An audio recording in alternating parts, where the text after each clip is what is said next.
പോയിക്കോട്ടെ അവരൊന്ന് പോയിക്കോട്ടെ ബിന്നി എങ്ങനെയുണ്ടായിരുന്നു ബിഗ് ബോസിലൊരു യാത്ര? ബിഗ് ബോസിലൊരു യാത്ര എങ്ങനെയുണ്ടായിരുന്നു?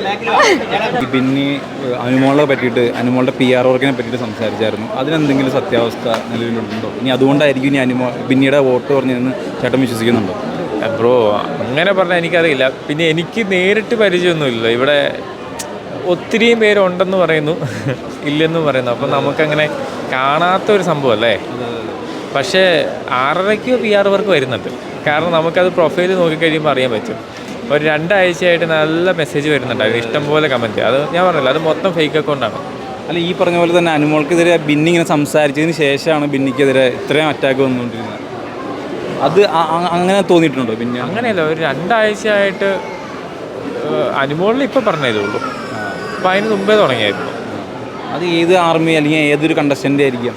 അതെനിക്ക് അറിഞ്ഞൂടാ ബ്രോ. ഞാൻ എന്താണെന്ന് വെച്ചാൽ ഞാൻ ഈ ആദ്യമായിട്ട് ഈ ബിഗ് ബോസും സംഭവമൊക്കെ കാണുന്നത്. അപ്പം ഈ കമൻറ്റ് പോലും ഞാൻ മാക്സിമം ഇങ്ങനെ കുറേ നോക്കി.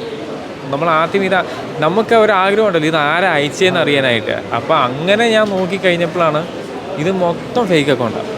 ഒരു പോസ്റ്റ് എന്താണെന്ന് വെച്ചാൽ നമ്മുടെ സാധാരണ ആൾക്കാർ അത് നോക്കൂല. അവർ മാക്സിമം ഇത് ആരാ അയച്ചതെന്ന് നോക്കത്തില്ലല്ലോ, അവർ കമൻറ്റ് മാത്രമേ നോക്കുള്ളൂ. അപ്പം പക്ഷേ ഞാൻ ഇത് എൻ്റെ വൈഫിനെ പറ്റി എന്നെ പറ്റി പറയുമ്പോൾ ആരാന്നറിയാനുള്ളൊരു നമ്മൾ നോക്കുള്ളൂ. പക്ഷേ നോക്കിയപ്പോൾ മൊത്തം ഫേക്ക് അക്കൗണ്ടാണ്. ഈ ബിന്നിനെ സംബന്ധിച്ച് ബിന്നി ബിഗ് ബോസിൽ പോകുന്നതിന് മുന്നേ തന്നെ ഏഷ്യാനിൽ ഭയങ്കരമായിട്ട് നിന്നൊരു നായികയാണ്, എല്ലാവർക്കും ഇഷ്ടപ്പെട്ടൊരു ആക്ട്രസ്സാണ്. അപ്പോൾ ബിഗ് ബോസിൽ പോകുന്നതിന് മുന്നേ ഉള്ള ബിന്നിയും ബിഗ് ബോസിൽ നിന്നപ്പോൾ ഉള്ളൊരു ബിന്നിനെയും ഭർത്താവ് എന്നുള്ള രീതിയിൽ ചേട്ടൻ എങ്ങനെ ഇപ്പോൾ നോക്കിയാണ്? അല്ല ബ്രോ, എനിക്ക് അവളിൽ വേറെ പ്രത്യേകിച്ച് വ്യത്യാസമല്ല. ആൾ ഭയങ്കര സ്ട്രോങ്ങാണ്. അപ്പോൾ ഇപ്പം ഞാൻ പറയട്ടെ, ഇപ്പോൾ ബിഗ് ബോസിൽ പോകുമ്പോൾ ചില ആൾക്കാർ ഫേക്കായിട്ട് ചെയ്യായിരിക്കും. അവള് ഫേക്കായിട്ട് നിൽക്കാനാണെങ്കിൽ അവൾ കുറേ നാളുകളിൽ നിന്നേനെ. അവളുടെ കാര്യങ്ങളൊക്കെ ഓപ്പണായിട്ട് സ്ട്രോങ് ആയിട്ട് പറയും. ഇപ്പം നിങ്ങൾക്കത് കാണുമ്പോൾ തന്നെ അറിയാം, അവൾ എന്തെങ്കിലും ഒരു കാര്യത്തിനെ പറ്റി പറയുമ്പോൾ നല്ല പോയിന്റ് വെച്ച് സംസാരിക്കാം.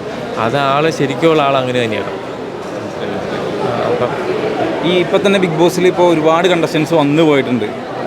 ഇപ്പോൾ ബിന്നിയിൽ കണ്ട ബിന്നി ഗെയിമർ ഗെയിമർ എന്നുള്ള രീതിയിൽ ബിന്നിൽ കണ്ട ഒരു ഡിഫറെൻ്റ് ഒരു കാര്യം ചോദിച്ചാൽ ചേട്ടൻ എന്തായിരിക്കും പറയാം? ഡിഫറെൻ്റ് എന്ന് പറഞ്ഞാൽ എനിക്ക് തോന്നുന്നത് അവിടെ ഉള്ളതിൽ സൈസ് വെച്ചിട്ട് ആൾ ഏറ്റവും ചെറുതായിരിക്കും.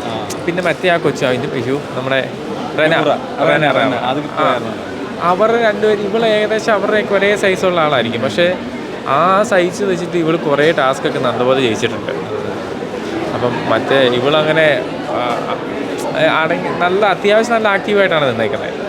ഇപ്പോൾ ബിഗ് ബോസിൻ്റെ ചരിത്രത്തിൽ തന്നെ ഒരു ആൾക്ക് ഇത്രയും നല്ലൊരു ഭാഗ്യമുള്ളൊരു കിട്ടിയത് വേറെ കണ്ടസ്റ്റൻസ് ഉണ്ടാവില്ല. ഇപ്പോൾ ഭർത്താവിന് 3 ദിവസം ബിഗ് ബോസിൽ കിട്ടാന്നുള്ളൊരു ഭാഗ്യം. അതെനിക്ക് 1 വീക്ക് ഉണ്ടായിരുന്നു, പക്ഷേ ഷൂട്ട് ഉണ്ടായിരുന്നു.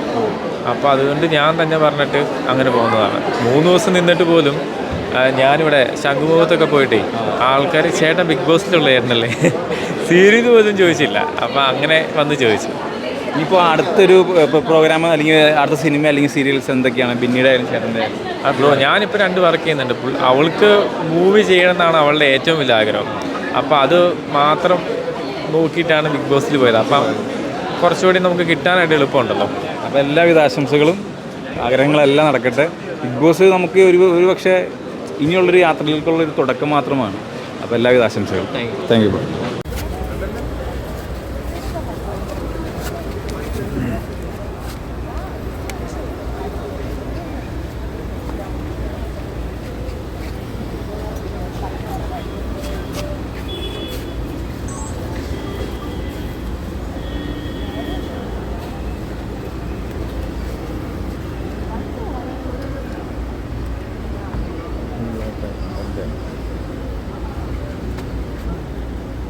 അപ്പം നിങ്ങളിങ്ങനെ നിൽക്കുമോ? നിങ്ങൾക്ക് ബുദ്ധിമുട്ടല്ലേ?